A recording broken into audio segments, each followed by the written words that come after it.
하나님의 말씀은 마가복음 4장 35절에서 41절입니다.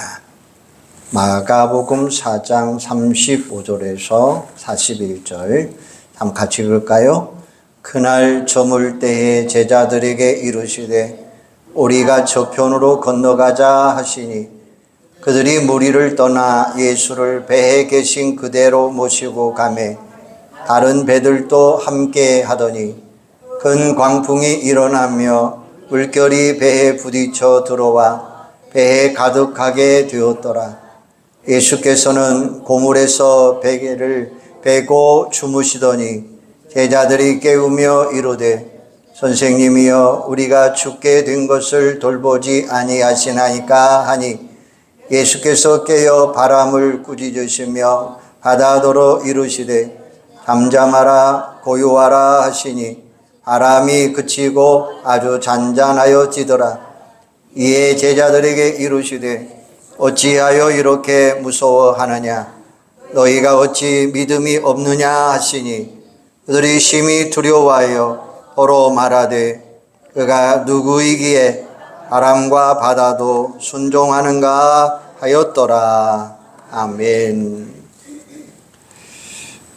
흔히 우리 인생을 바다다, 바다를 항해하는 것과 같다 이렇게 표현들 합니다. 항해하다 보면 바다가 항상 잔잔한 게는 아니에요. 때로는 큰 풍랑이 일어나기도 하고 거센 물결이 일어납니다. 자칫 큰 풍랑에 배가 요동하고 심지어 침몰할 수도 있습니다. 그러므로 잘 대비해야 돼요. 어떻게 하면 좋을까요? 배의 크기를 키우면 될까요? 그러면 웬만한 풍랑이 일어나도 순항할 수 있을 것입니다. 그런데 풍랑이 배의 크기에 맞춰서 또 닥치는 것은 아닙니다.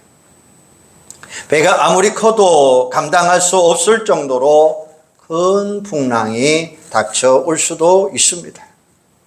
때로는 예기치 못한 암초에 걸릴 수도 있습니다.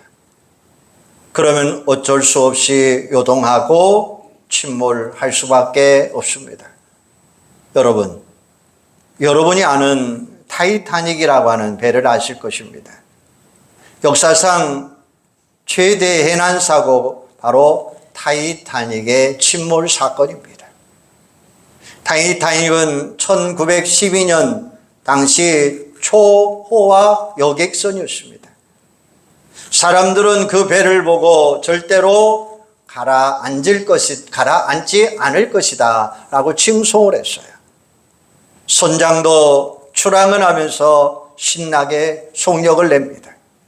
하지만 출항 4일 후에 빙상과 충돌함으로 인해서 그 배는 침몰하고 말았습니다. 무려 1,500명이 넘는 사망자를 내게 되는 정말 큰 비극이었습니다. 호환장담했는데 허언이 되고 말았습니다. 그래서 타이타닉 침몰 사건은 역설적으로 인간이 만든 배는 아무리 배가 커도 가라앉을 수밖에 없다라고 하는 이야기예요. 그럼에도 배가 크면 안전하다고 믿기 때문에 그때나 지금이나 큰 배를 건조하려고 합니다. 2024년 현재 세계에서 가장 큰 배는 무엇일까요?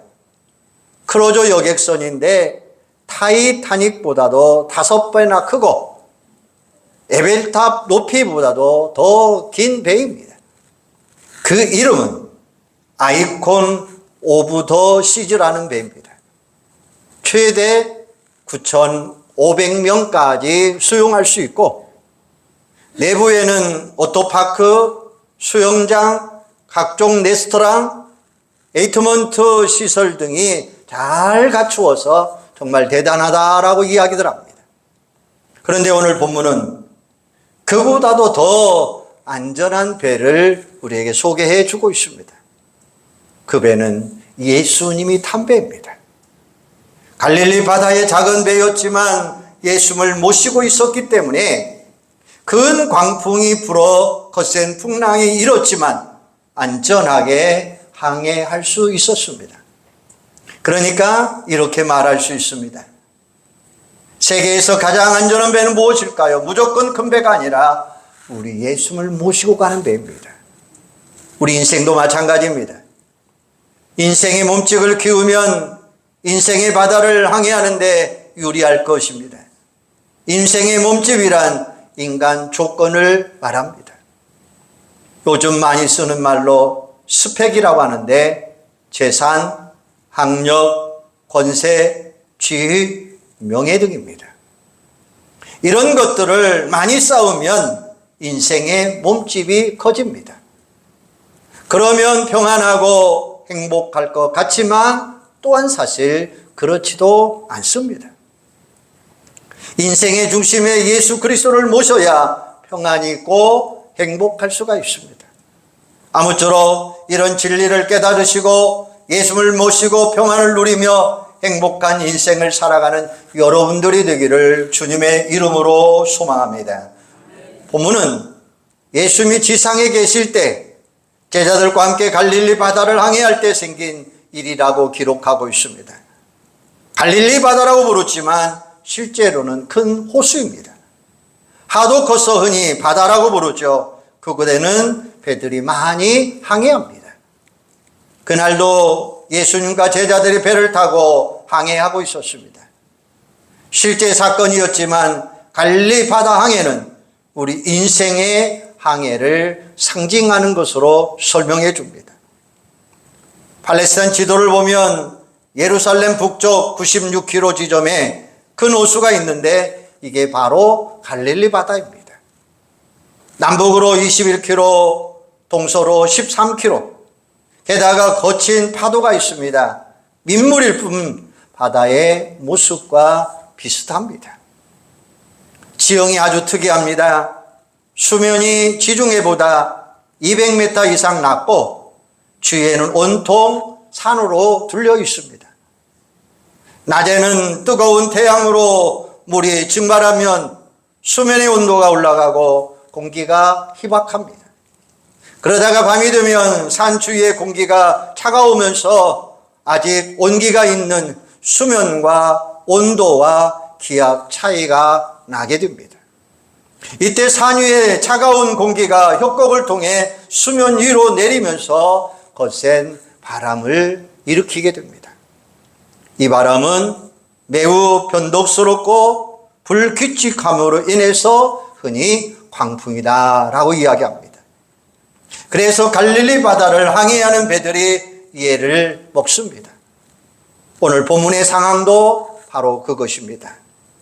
그날도 전혀 예상치 못하는 가운데 광풍이 불어닥쳤습니다. 오늘 우리 인생의 항해도 마찬가지입니다.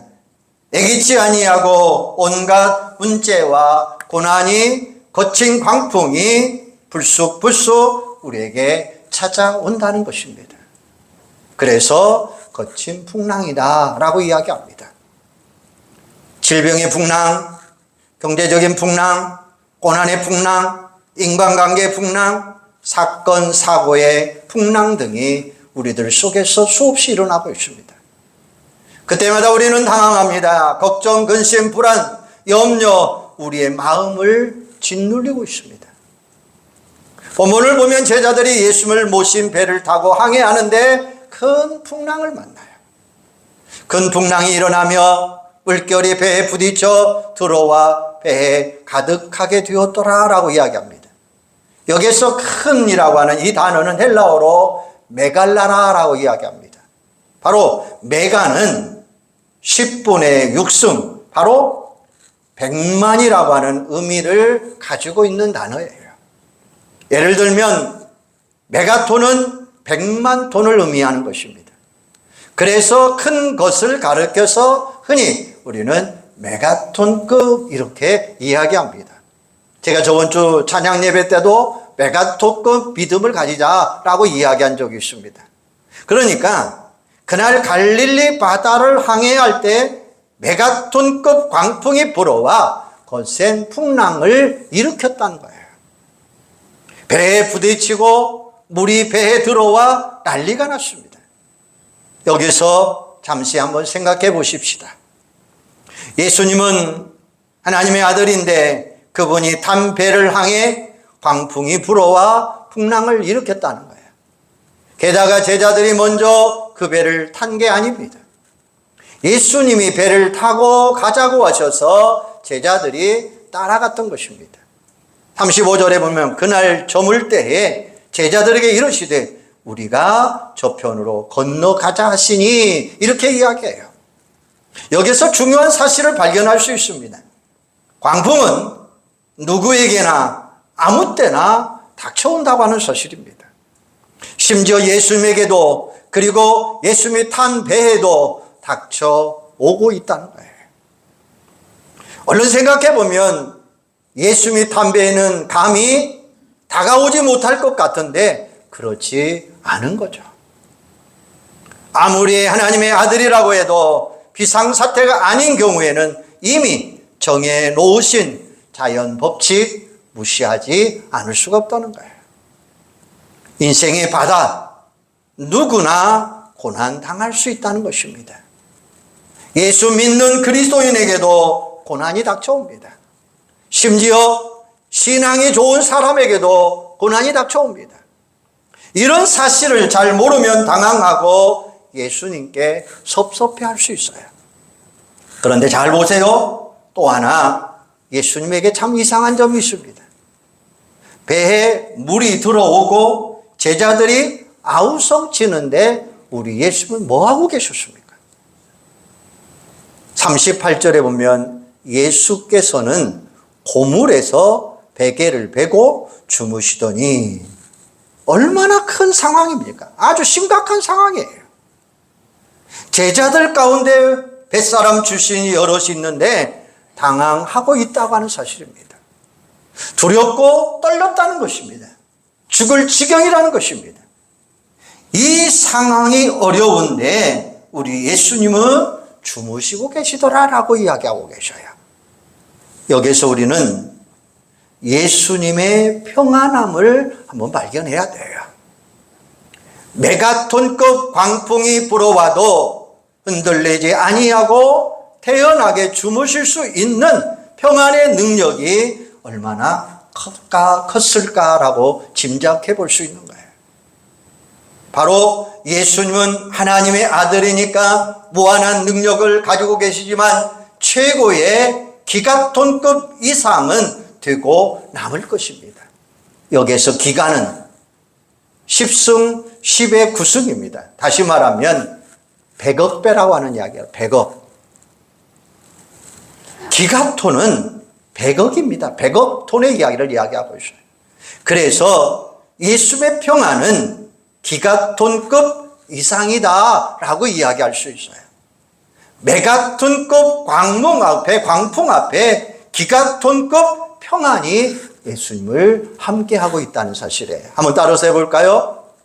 100만 톤급 광풍 앞에서 100억 톤급 평안을 가지고 있다.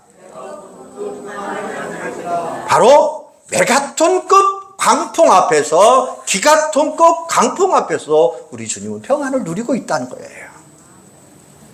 이 사실을 제대로 알지도 못하는 제자들은 허둥대며 난리칠 거예요. 아무것도 알 수 없게 되자 그제야 예수님을 깨웁니다. 여기서 잠시 또 이 생각을 한번 또 해봐야 돼요. 그렇게 난리를 치는데 예수님을 알지도 못하고 계속 주무셨을까? 그건 아닐 겁니다. 이미 예수님이 깨어 있었어요. 아마 예수님은 눈을 뜨고 보셨을 거예요. 왜 그랬을까요? 제자들을 테스트하기 위해서예요. 그들이 예수 믿고 의지함으로 예수님이 갖고 계신 그 평안의 능력을 체험하는지 우리 예수님이 지켜본 거예요. 안타깝게도 제자들은 아직 그런 믿음이 없었습니다. 당장 눈앞에 현실적인 상황을 보고 두려워하며 허둥댔다는 거예요. 38절에 보면 제자들이 깨우며 이르되 선생님이여 우리가 죽게 된 것을 돌보지 아니하시나이까. 제자들이 나중에 예수님의 책망을 받기도 했지만 그래도 가상한 것은 예수님을 깨우며 호소했다고 하는 이야기예요. 예수님께 기도한 거예요. 우리도 마찬가지입니다. 이 세계 바다에서 광풍을 만나면 우선 기도하시기를 바랍니다. 그렇게 되면 우리 주님은 응답해 주실 거예요. 도와주시고 능력으로 역사해 주실 줄로 믿습니다. 39절에 보면 예수께서 깨어 바람을 꾸짖으시며 바다더러 이르시되 잠잠하라 고요하라 하시니 바람이 그치고 아주 잔잔하여졌더라 라고 이야기합니다. 예수님이 일어나 광풍을 꾸짖으며 잠잠하라 고요하라 라고 이야기하십니다. 그러자 신기한 일이 벌어지죠. 마치 맹수가 조련사에게 순종하듯이 광풍이 그치고 바다가 아주 잔잔하여졌더라 라고 이야기합니다. 여기서 우리는 예수님이 어떤 분인지 분명하게 확인해야 돼요.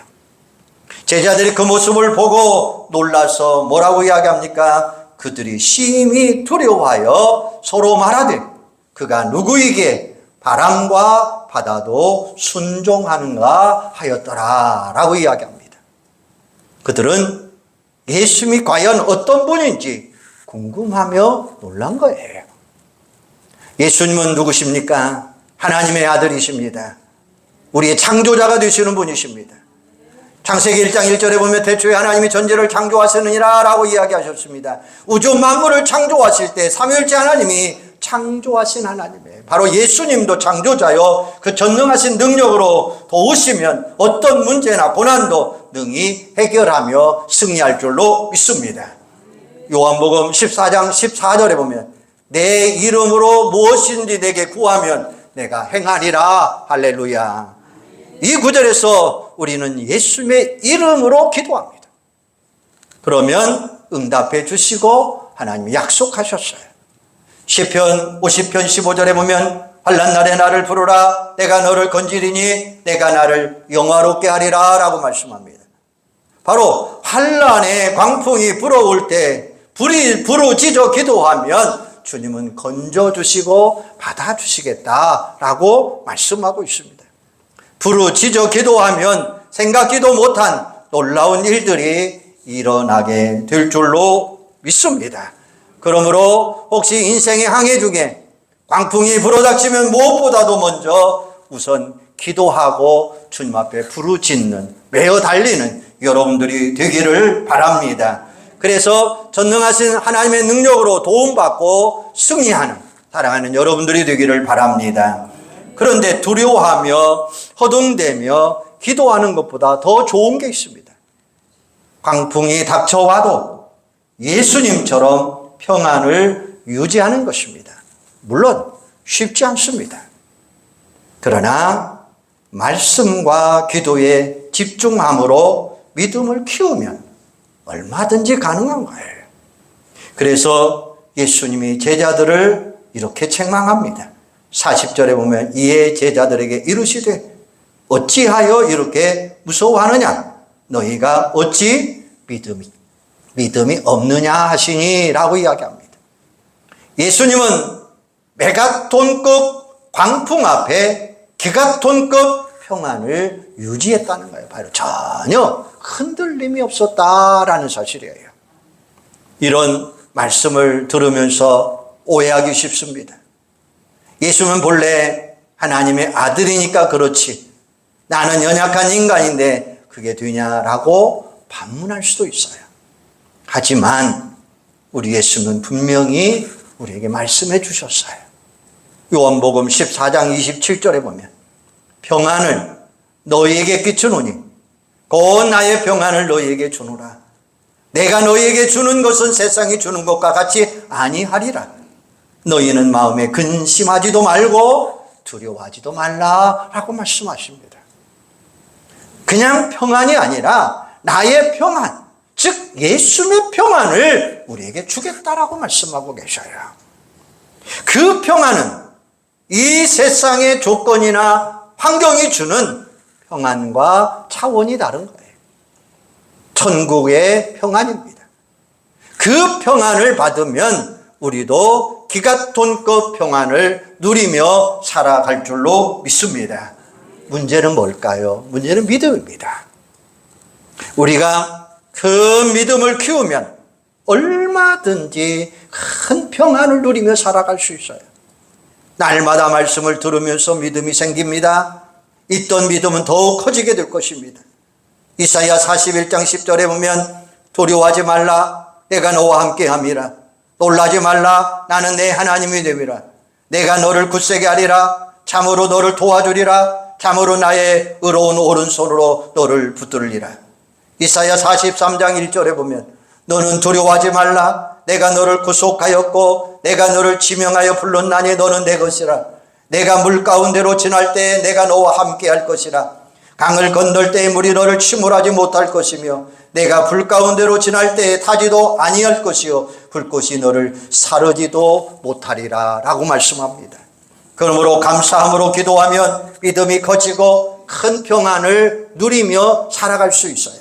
빌립보 4장 6절에 보면 아무것도 염려하지 말고 다만 모든 일에 기도와 간구로 너희 구할 것을 감사함으로 하나님께 아뢰라. 그리하면 모든 지각에 뛰어난 하나님의 평강이 그리스도 예수 안에서 너희 마음과 생각을 지키시리라. 할렐루야.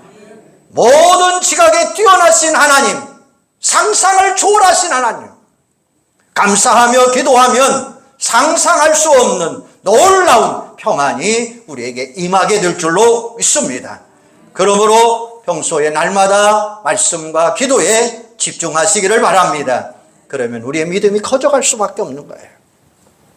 그 믿음을 소유하면 혹시 예기치 않은 고난이 닥쳐온다 할지라도 평안을 유지하며 당당하게 승리할 수 있는 거예요. 예수님이 나와 함께 하신다는 확신이 있으면 광풍이 와도 고난이 와도 두렵지 않을 것입니다. 왜요? 바로 그 평안이 능력이 있고 신앙의 역사가 일어날 수 있다는 거예요. 예수님은 제자들에게 그런 실력을 키우려고 말씀과 기도의 훈련을 시키셨다라고 이야기합니다. 이처럼 평소에 믿음을 키운 결과 당당히 승리한 믿음의 선배 두 사람을 소개하려고 합니다. 첫 번째 인물은 종교개혁자 얀 후스라는 사람입니다. 그는 체코 출신 신학자였습니다. 프라하 대학에서 교수를 봉직하고 교의도 사역했습니다. 그런데 성경을 연구하면 연구할수록 당시의 풍색교회의 모습이 비성경적이라고 하는 사실을 깨달아요. 그래서 체코어로 성경을 번역하고 종교개혁 운동을 일으킵니다. 흔히 종교개혁의 교신은 마틴 루터라고 알고 있는데 그 이전부터 종교개혁의 여명이 동터 오르고 있었다는 사실입니다. 그는 이단자로 낙인 찍혔고 교황에게 소환되기도 했습니다. 안정을 보장해 준다고 했지만 소명과 기도 얻지 못한 채 그는 화형을 당하게 됩니다. 기가 막힌 상황이었지만 그는 평안을 유지하며 순교자의 반열 속에 들어갑니다. 그러면서 그는 이렇게 이야기합니다. 지금 당신들은 거위 한 마리를 죽이고 있지만 앞으로 100년 후에 백조가 나타나면 어찌할 수 없을 것입니다 라는 이야기예요. 후스라고 하는 이름이 체코어로 거위라는 이야기입니다. 바로 자기 자신을 가리키는 말입니다. 백조는 장차 나타날 종교개혁을 의미하고 있는데 놀랍게도 100년 후에 마틴 루터가 백조처럼 등장을 합니다. 아누스가 그 처참한 순간 이렇게 태연하게 순교할 수 있었던 것은 바로 예수님이 주신 기가톤급 평안이 그에게 일어난 줄로 믿습니다. 두 번째 사람입니다. 프랭클린 루즈벨트라고 하는 사람입니다. 그는 미국의 32대 대통령으로서 사선의 위협을 달성한 대통령입니다.